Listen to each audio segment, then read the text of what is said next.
We wondered how Forest were going to bounce back after that last week.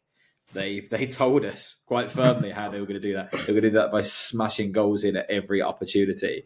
An incredible win over Brighton, 7-0. They did not give up. They were relentless in this game, weren't they, Dave? Well, yeah, I mean, we were thinking, they've got to do some recovering for that 5-0 obviously loss to Bournemouth and help their goal difference a little bit more. So I don't think we anticipated to be, obviously gain 2 goals on obviously that previous game. But I thought they were outstanding. I think particularly you look at some of the players who've come out, the likes of Danilo. We're talking about him before this game, but I thought he epitomised everything their performance was about. He was energetic. I thought his aggression in the tackle. I just think they couldn't deal with 2 or 3 of their players in particular. I thought him and Elanga were absolutely outstanding. They couldn't deal with Elanga's pace and his drive and down that right hand side. And I just thought he's more than made up for Callum Hudson-Odoi's absence, particularly in these last couple of games. I think even against Bournemouth, he looked like their most threatening player. But it was a thorn in Brighton's side all game, and really kind of his contribution. You saw, he had some great link-up play with Chris Wood, and obviously gave him a couple of goals. So you can't argue with the business. And I think you're looking at that fee that they paid for Elanga now. Looks like nothing, doesn't it? Yeah, I'm hopeful that signing wingers from Manchester United that turns out to be a consistently good thing. We saw an Anthony man of the match for Real Betis, and Elanga getting a hat-trick of assists in this game as well. We'll see what that means for my boys.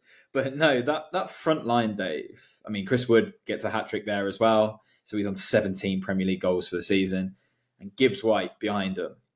He's just a sensational footballer, isn't he? He just seems to be reaching new levels every week. I mean, the way he controlled play, the way he dictated the game for Forest, his creativity, his flair. I mean, the ball across the pitch for Nico Williams when he hits the post, you just see that Gibbs-White is up for anything at the moment. And there's a confidence flowing through a side that are coming off the back of that heaviest defeat of the season. And yet they were up for this game so much. They were so clinical, weren't they? So is it just a case now, Dave, of keeping what they've got? Because the January window is coming to an end, and it's been relatively quiet for Forest, actually. I think we anticipated a couple of players coming in, but is there, I don't know, the kind of resurgence of Elanga's form and Danilo coming back into the side enough to keep this Forest side going for a push for Europe now? Do they not necessarily need to dip into the market? I think there's probably, with obviously Danilo's recovering and coming back into midfield, they've obviously felt that's enough to let Ward-Prowse obviously return to West Ham. I think whether we see something in midfield extra, obviously they're still awaiting Sangare to return as well, aren't they? So whether we see anything there, we did mention about a new striker, didn't we? Because we don't know. Obviously, Avonye came on in this game, but still, whether something obviously happens to Chris Wood, then would they all of a sudden that massively affect their goal tally? I mean, with the form that he's in at the minute, anyone coming in to replace him will do exceptionally well. So let's be honest. I think their squad, like before the start of the season, if you said how strong is their squad, I don't think you'd have said.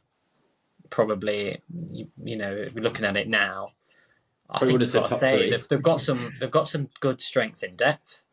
And the additions that they've made, obviously, we highlighted defence, didn't we? But look at their defence this season; it's come on like tremendously well with the addition of Milenkovic. I think Ein has been, he's definitely probably been the best right back for me this season. So I think there's a lot to be admired with what he's got, and the improvement that they've made is out of this world. And it wouldn't surprise me if they didn't bring anybody in, because I think there's players there that are more than willing to make the jump into those positions. Maybe if they're not their normal positions, but to do a job for the team, you can see that that's definitely the case. Yeah, and I think there's a lot to be admired there, Dave. That we talk about the attacking display of this game and the fact that they went on to score 7 in such an emphatic win, but you consider the defensive performance as well. Because Brighton had opportunities in this game. I mean, they had 10 shots at goal. But Matt Sells was back to electric form again. I think they'll have all been disappointed with the Bournemouth game. and shipping 5 goals, but actually Sells played his part in this win. I know it sounds odd to say that the goalkeeper played well in a 7-0 win, but that showed collectively how up for it they were. And I think defensively, again, they brought in a bit more solidity at the back. They moved back to a back 3 as well. And that really seemed to work. And then it meant that they were able to pack numbers into that midfield as well, where Brighton looked really vulnerable. They basically had one midfielder trying to compete against the Forest side that will easily play their way around you in quick transitions. It was a really odd decision for Brighton. But Forest capitalised.